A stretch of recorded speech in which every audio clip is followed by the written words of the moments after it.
I need to keep this confidential to protect myself, but at the same time, the world must know what's going on. This may come as a surprise, but just because I'm a snail doesn't mean I'm unable to talk.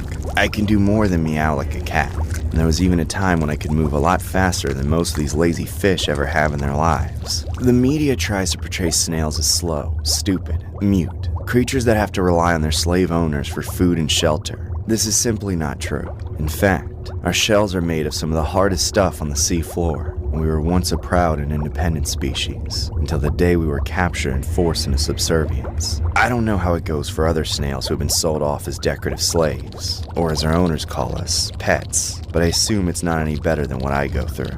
Ever since I was captured by my owner, who I'll refer to as Grunge Mob for my own safety in case he ever finds out about this, not only have I been forbidden from speaking my native language, but I've been subjected to a sadistic and crippling ritual of torture. It happens once a year, and always on the anniversary of the day Grunge Mob kidnapped me and took me away from my family forever. I was so young at the time, but I remember it clearly. I was smaller and slower than the rest of my family, and one day I got separated from them in the kelp forest. Grunge Mob blindfolded me and dragged me far away.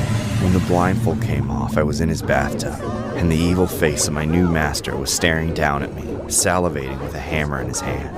I tried to run, but the walls of the tub were too slippery for me to climb out.